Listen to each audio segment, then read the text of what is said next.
বলছিলাম দ্বিতীয় প্রশ্ন কবরে কি হবে? অমা দীনুকা, তোমার দিন কি? তোমার দিন অর্থ জীবন ব্যবস্থা। দিন অর্থ কি বলেন?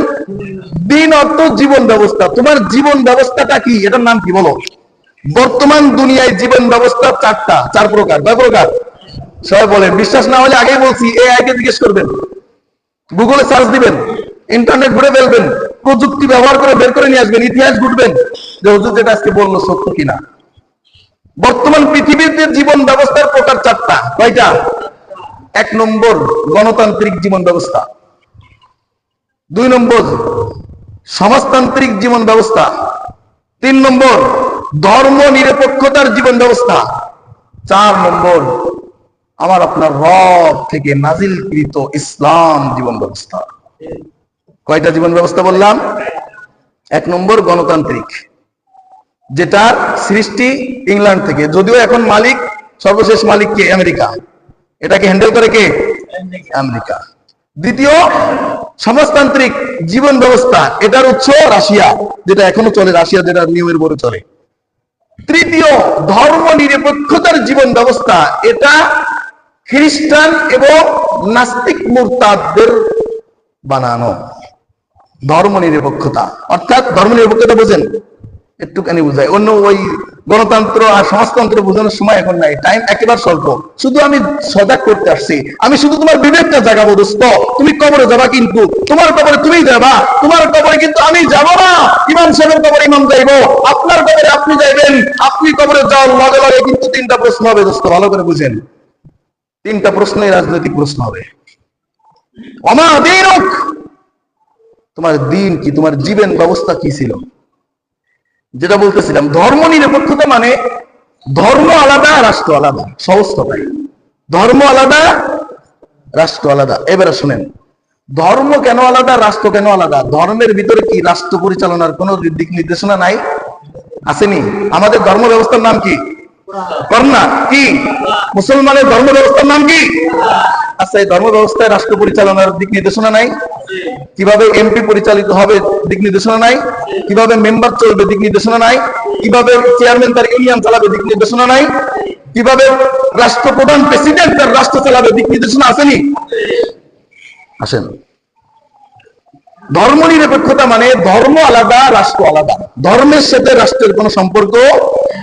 অথচ একটু আগে আমরা জানলাম সৃষ্টির মহামানব তিনি রাষ্ট্রপ্রধান ছিলেন, প্রেসিডেন্ট ছিলেন। তিনি কি কোরআন মাইনাস করে নিজের মতো করে রাষ্ট্র চালাইছেন?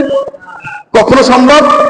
এরপরে আসেন, নবীদের সিরিয়াল পরে আদম থেকে মুহাম্মদুর রাসূলুল্লাহ পর্যন্ত যত উম্মত আল্লাহ পাঠাইছে, সমস্ত উম্মতের ভিতরে শ্রেষ্ঠ মানবের নাম আবু বকর। শ্রেষ্ঠ মানবের নাম কি? তিনি রাষ্ট্রপ্রধান ছিলেন না? এরপরের নাম ওমর, তিনি রাষ্ট্রপ্রধান ছিলেন। এরপরের জনের নাম উসমান, রাষ্ট্রপ্রধান ছিলেন। এরপরের জনের নাম আলী রাদিয়াল্লাহু তাআলা আনহু, রাষ্ট্রপ্রধান ছিলেন। মুয়াবিয়া রাদিয়াল্লাহু তাআলা রাষ্ট্রপ্রধান ছিলেন। সমস্ত সাহাবায়ে কেরাম রাষ্ট্রপ্রধান ছিলেন। তাবেঈন রাষ্ট্রপ্রধান ছিলেন। আইম্মায়ে মুজতাহিদিন রাষ্ট্রপ্রধান ছিলেন। বড় বড় উলামায়ে কেরাম, বুজুর্গানে দ্বীন, মুসলমান রাষ্ট্রপ্রধান ছিলেন। নাকি সবাই খারাপ মানুষ? এটা সবাই খারাপ মানুষ? নাউজুবিল্লাহ কর না, নাউজুবিল্লাহ কর না। মহামানব যিনি, তিনিও ছিলেন রাষ্ট্রপ্রধান, ঠিক কিনা? মানব কুলের শ্রেষ্ঠ মানব, তিনিও ছিলেন রাষ্ট্রপ্রধান।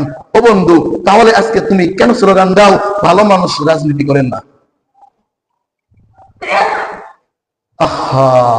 ধর্ম নিরপেক্ষতা, ধর্ম আলাদা, রাষ্ট্র, ধর্ম আলাদা, রাষ্ট্র আলাদা। নবী করিম সাল্লাল্লাহু আলাইহি সাল্লাম থেকে 1263 কত 1263 বছর পর্যন্ত ধর্ম যেটা, রাষ্ট্র সেটা। বলেন, ধর্ম যেটা, রাষ্ট্র সেটা। এই যে জায়গাটা দেখতেছেন, এটার নাম মসজিদ। এটার নাম কি? এটা হচ্ছে ধর্ম পালনের আমাদের সব থেকে বড় স্থান, ঠিক কিনা? ধর্ম পালনের সব থেকে বড়। নবী করিম সাল্লাল্লাহু আলাইহি সাল্লাম থেকে শুরু করে 1263 বছর হিজরি পর্যন্ত মুসলমানদের ক্ষমতা, মুসলমানদের রাষ্ট্রবিধান, মুসলমানদের সংবিধান ছিল কোরআন, এবং প্রত্যেকটা সিদ্ধান্ত হইতো মসজিদ থেকে। কি থেকে? প্রত্যেকটা সিদ্ধান্ত আল্লাহ রাসূলের জামানায় প্রত্যেকটা সিদ্ধান্ত মসজিদ থেকে হইতো। এই এলাকার মেম্বার কিভাবে এলাকা পরিচালনা করবে, কোরআন থেকে দিক নির্দেশনা দিয়ে দেওয়া হতো। এলাকার চেয়ারম্যান কিভাবে তার ইউনিয়ন পরিচালনা করবে, কোরআন থেকে দিক নির্দেশনা দিয়ে দেওয়া হতো। এলাকার প্রেসিডেন্ট এই রাষ্ট্রের প্রেসিডেন্ট কিভাবে দেশ পরিচালনা করবে, জাতীয় মসজিদ থেকে তার দিক নির্দেশনা দেওয়া হইতো। কতদিন পর্যন্ত?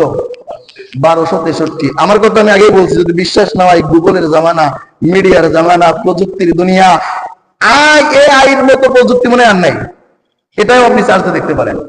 এই 1263 হিজরির পরে খ্রিস্টান এবং কিছু নাস্তিক মুরতাদরা যখন মুসলমানদের হাতে ক্ষমতা চলে গেল, যার পরে খেলাফত শেষ হয়ে গেল, তখন এই খ্রিস্টান আর কিছু নাস্তিক মুরতাদরা ধর্মকে আলাদা করে এই রাষ্ট্রকে মসজিদ থেকে বের করে ফেলাইছে।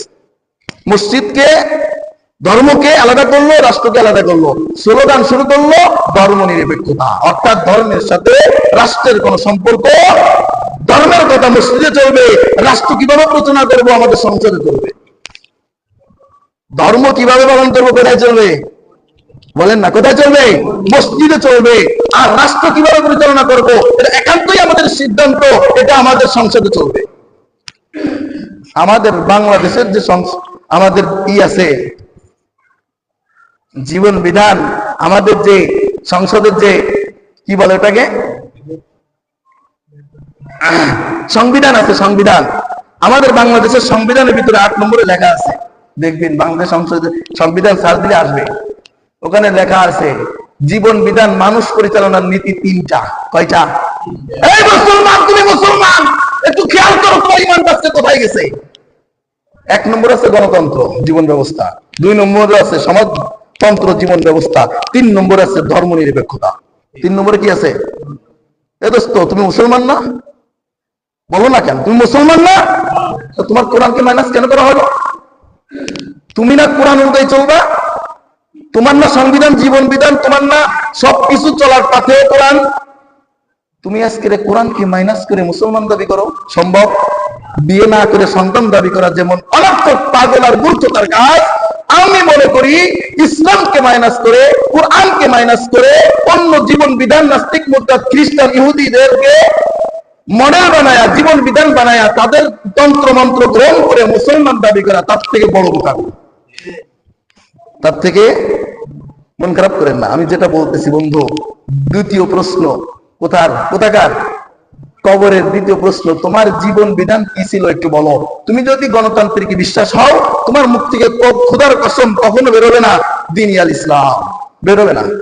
তুমি যদি সমাজতন্ত্রে বিশ্বাসী হও, সমাজতন্ত্র প্রতিষ্ঠার জন্য চেষ্টা করো, সমাজতন্ত্রের গঠিত দলের সাথে স্লোগান দাও, সমাজতন্ত্র প্রতিষ্ঠা করার জন্য নেতার পিছনে দৌড়াও, খোদার কসম লিখে রাখো, তুমি চিঠিটা কবরে নিয়ে যাও, তোমার মুখ থেকে বেরোবে দ্বীন আল সমাজতন্ত্র।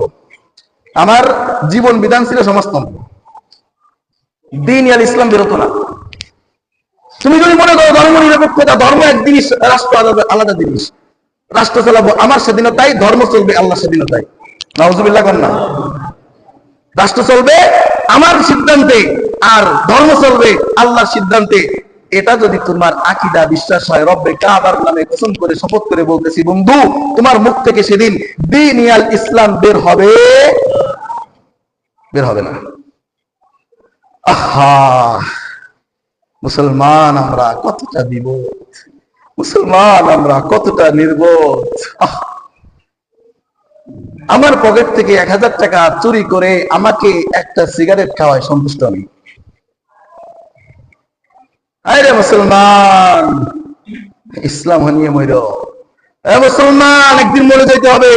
তুমি সারা জীবন আল্লাহর বিরোধিতা করলেও মরবা, তোমার জীবনে একদিন মৃত্যু আসবে। তুমি যত কিছু যাই করো না কেন, যত তন্ত্র মন্ত্র দিয়ে দুনিয়ার ক্ষমতা টিকায় রাখা না কেন, তোমার জন্য মৃত্যু অবধারিত। আইনামা কুনতুম ইউদরিকুমুল মাউত ওয়ালাউ কুনতুম ফি বুরুজিম মুশাইয়াদা। এমন যদি কোন ঘর তৈরি করো তুমি সুউচ্চ, যেখানে কোনো ছিদ্র নাই, ছিদ্রহীন, বায়ু প্রবেশ করা, আলো প্রবেশ করাও কঠিন, এমন ঘরেও যদি তুমি আবদ্ধ থাকো, খোদার কসম আল্লাহ শপথ করে বলে ইউদরিকুমুল মাউত, মৃত্যু তোমাকে পাকড়াও করবে। আর মরার সঙ্গে সঙ্গে তোমার প্রশ্ন, তোমার দিন ব্যবস্থা কি ছিল, তোমার জীবন ব্যবস্থা কি ছিল বন্ধু? তখন তুমি যদি কোরআনের জীবন ব্যবস্থাকে গ্রহণ করো, তোমার মুখ থেকে অটোমেটিকলি, তোমার কোনো মুখস্থ করার দরকার নাই, তুমি অটোমেটিকলি বলতে থাকবা